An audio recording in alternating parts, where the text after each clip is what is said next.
बलूचिस्तान रंग के प्रोग्राम बुनजा में खुशामदीद।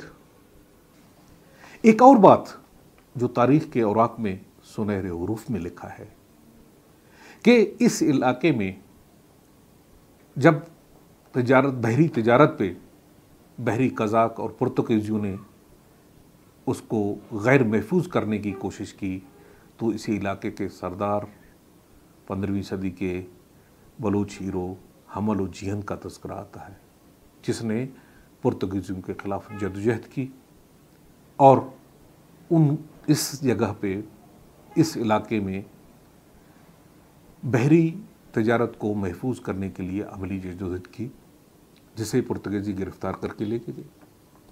उसका स्टेचू आज भी गोवा के नेशनल म्यूजियम में रखा गया है और वहाँ लिखा गया है कि ये वो बहादुर सपूत है जिसने बहरी तिजारत को महफूज करने के लिए अपना सर कुर्बान किया। अब आते हैं पसनी बंदरगाह की तरफ।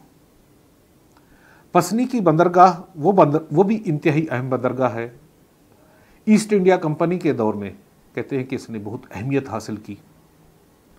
1905 में यहाँ से तिजारत का आगाज़ हुआ। 1906 में एक साल में कस्टम की आमदनी 62,000 बताई गई। 1933 में यहाँ से मीर आज़म खान वाली कलात के दौर में जापान से तिजारती रवाबित कायम हुए।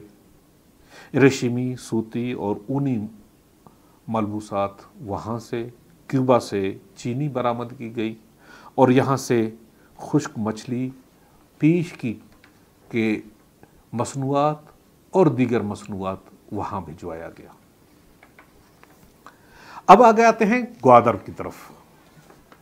ग्वादर जनूबी एशिया, मगरबी एशिया और वस्ती एशिया के दरमियान आज भी ट्रेड, ट्रांजिट और तेल और गैस के वसाइल के एक अहम जगह है।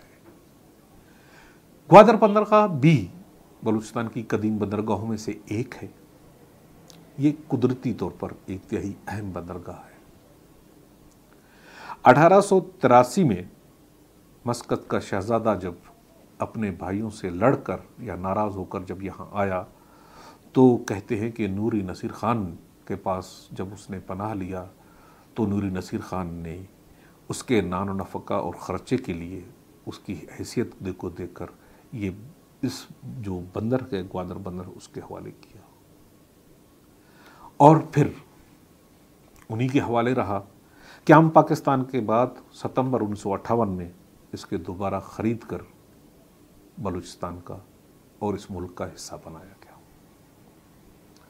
इसके साथ साथ पसनी के करीब रासिल शामिल, जीवनी और छोटी छोटी दीगर अहम बंदरगाहों का तज़किरा मिलता है। बलूचिस्तान की ये साहिली इलाका जोग्राफियाई तौर पर, तिजारती तौर पर दुनिया में सदियों से, हज़ारा साल से इंतहाई अहमियत का हामिल रहा है। यहाँ से मेसोपोटामियन कल्चर की गवाही देती है कि उनका भी मैगन या माकन या मकरान के लोगों के साथ जो तिजारती रवाबित थे वो बरकरार रहे। तो मैगन और मैकन मेसोपोटामियन कल्चर से जो कल्चर से उससे पहले यहाँ के कदीम तहजीबी आसार भी ये बताते हैं कि हमारा बलूचिस्तान का मुख्तलिफ़ इलाकों के साथ तिजारती तहजीबी रवाबित मौजूद दिखाई देते हैं। अब हम एक छोटा सा तज़किरा ये करते हैं कि A.W. ह्यूज़ का कंट्री ऑफ बलूचिस्तान ये किताब है जो आज से 100 साल 100 साल से ज़्यादा अरसा पहले छपी है, जिसमें बलूचिस्तान के बंदरगाहों के ज़रिए एक्सपोर्ट और इंपोर्ट की एक तफसील बताई गई है, जो मैं आपके सामने रखता हूँ। 1870-71 में इन बंदरों से 3,58,443 रुपये की चीज़ें बाहर भेजी गईं और 2,60,000 की चीज़ें यहाँ मंगवाई गईं। 1871-72 में 3,97,575 रुपए की चीज़ें यहाँ से भेजी गई और 1,77,351 की चीज़ें मंगवाई गई। 1872-73 में 2,61,000 की चीज़ें यहाँ से भेजी गई और 2,21,000 की चीज़ें मंगवाई गई। 1873-74 में 2,48,923 रुपये की चीज़ें यहाँ से भेजी गई और 2,13,000 की चीज़ें मंगवाई गई। 1874-75 में 3,97,068 की चीज़ें यहाँ से भेजी गई और 1,71,261 रुपये की चीज़ें यहाँ मंगवाई गई। ये वो चीज़ फराहम करता है कि यहाँ के बंदरगाहों की अहमियत कितनी थी और उस वक्त तिजारती तौर पर इनकी कितनी मुआशी तौर पर क्या अहमियत रही होगी। आज जब हम दोबारा बलूचिस्तान के साहिली इलाकों और ग्वादर का तज़किरा करते हैं तो थोड़ा सा सीपेक या नया सिल्क रूट, कदीम सिल्क रूट जो मशरिक़ से मगरिब की दरमियान तिजारती रास्ता था, और आज इकनॉमिक के माहिरीन ये कहते हैं कि अगर ये सीपेक बहाल होता है तो ये न्यू सिल्क रूट का शक्ल अख्तियार करेगा। इस ग्वादर की अहमियत ये है कि चाइना के पास इस वक्त जो दुनिया के साथ रवाबित करने का जो बंदरगाह है वो शिंगाई है। अब अगर हम एक रिसर्च किसी ने किया है उसके हिसाब से आपके सामने पेश करते हैं कि अगर ग्वादर का पोर्ट इस्तेमाल होता है तो दुनिया में राब्ते कितने जल्दी होंगे।